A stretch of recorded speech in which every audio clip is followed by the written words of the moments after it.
गुलाम नबी आजाद ने जो है वो इस्तीफा दे दिया है और साथ ही साथ यहाँ पर बात करते हैं जहां पर अमन बल्ला जी हैं हमारे साथ, क्योंकि जब देख रहे हैं हम कि इससे पहले भी आप देख रहे थे कि कहा जाता है कांग्रेस में जो है वो दो गुट है, लेकिन उसके बाद में जो कांग्रेस को है वहां पर सम्मिलित भी किया गया, लेकिन इसके बाद भी जो है उन्होंने इस्तीफा दिया। इससे पहले जब उन्हें यहाँ पर इलेक्शन कैंपेनिंग की जो कार्यभार दिया गया था, उन्होंने कहा कि मेरी हेल्थ ठीक नहीं है, इसीलिए मैं ये ड्यूटी नहीं दे सकता, कांग्रेस के साथ जो है मैं रहूंगा। लेकिन उसके कुछ ही दिन बाद में जो उन्होंने कांग्रेस से जो है वो रिजाइन दिया है, तो बातचीत करने के लिए डायरेक्टली जो है हमारे साथ रमन बल्ला जी, किस तरह से जो है आप इस चीज को देखेंगे कि उन्होंने जो है इस्तीफा दिया, क्योंकि इस समय जो है वो कह रहे हैं कि यहाँ पर देश बचाने से पहले कांग्रेस बचाना बहुत जरूरी है। अब तो जब हम भारत जोड़ो की बातें करते हैं, राहुल गांधी जी 3500 किलोमीटर पैदल चलने की बात यहाँ पे करें, और दिल्ली में महारैली, हम हल्ला बोल महंगाई के सिलसिले में आवाज यहाँ पे गरीब आवाम के हक की आवाज यहाँ पे उठा रहे हैं।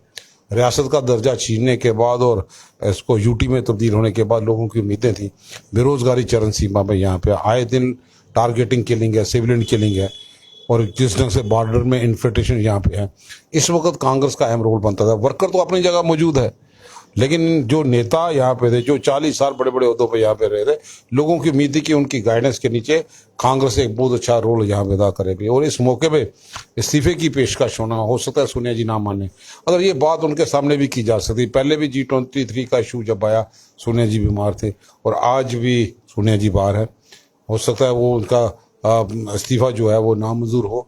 हम तो यही कहेंगे कि वो अपने इस विचार को दोबारा सोचे समझे, रियासत के हित में, देश के हित में। जब हम भारत जोड़ने की बातें यहाँ पे कर रहे हैं, भारत तोड़ने की बातें कि फिरकापरस्त ताकतें सर उठा के उन चीज़ों पे नज़र यहाँ पे रखी है कि कांग्रेस के बढ़ते हुए कदमों को किस ढंग से पीछे किया जाए, कौन सी ताकतें हैं।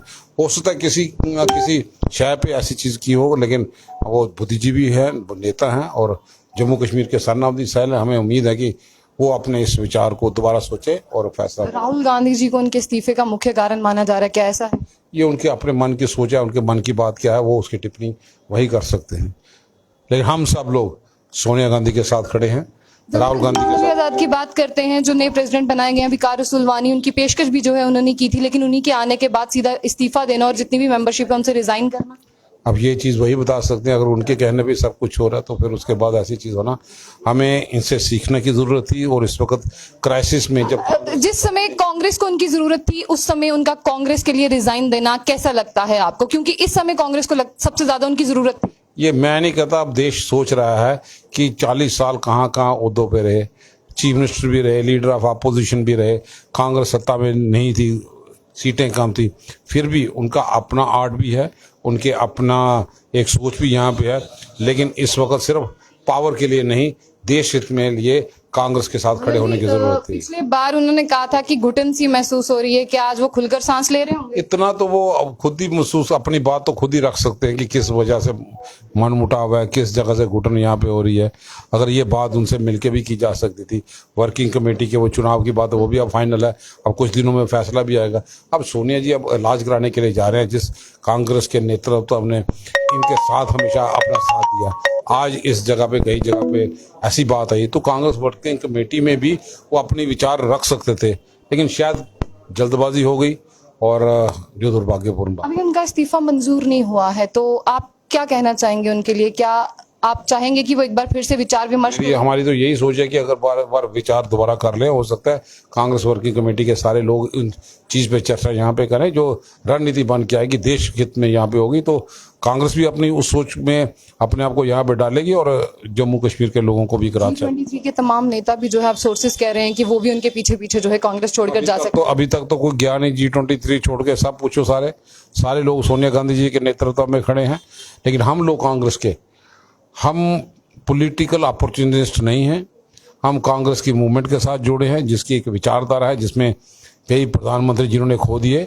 हम इस वक्त क्राइसिस में कांग्रेस के साथ खड़े हैं, सिर्फ मुफाद हासिल करने के लिए नहीं, चाहे चुनाव 10 साल के बाद हो, लेकिन कांग्रेस की मूवमेंट के साथ जुड़े हैं और नई मूवमेंट यहाँ पे पैदा करेंगे और सक्रिय मूवमेंट पैदा करेंगे।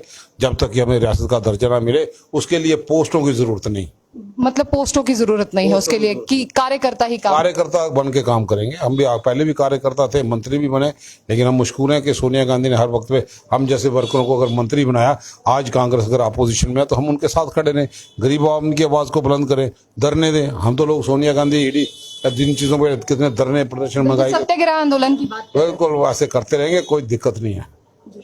तो ये थे हमारे साथ रमन भल्ला, जिन्होंने कहा है कि अभी तक उनका जो इस्तीफा है वो मंजूर नहीं हुआ है, लेकिन आने वाले वक्त में देखते हैं, क्योंकि ये सोर्सेज कह रहे हैं कि G23 के जो नेता है वो भी जो है गुलाम नबी आजाद के पीछे पीछे जो है वो कांग्रेस पार्टी छोड़कर जा सकते हैं। हालांकि अभी उनका रिजाइन जो है वो यहाँ पर एक्सेप्ट नहीं किया गया है। अब आने वाले वक्त में देखते हैं क्या अध्यक्ष जो सोनिया गांधी है वो उनका रिजाइन जो है एक्सेप्ट करती हैं या नहीं करती हैं। लेकिन ये खास बातचीत हुई रमन भल्ला जी से। आपका क्या कहना है? आप अपनी राय को जरूर साझा कीजिएगा कि गुलाम नबी आजाद जी के जाने से जो है वो कांग्रेस को एक बड़ा धक्का लगा है, क्योंकि ये सब जानते हैं अगर हम जम्मू कश्मीर की बात करते हैं उसमें जो है वो मुख्य फेस है। तो ऐसी और भी अपडेट्स के लिए देखते रहिए जम्मू बुलेटिन। आशिया खान से अल्लाह हाफिज़।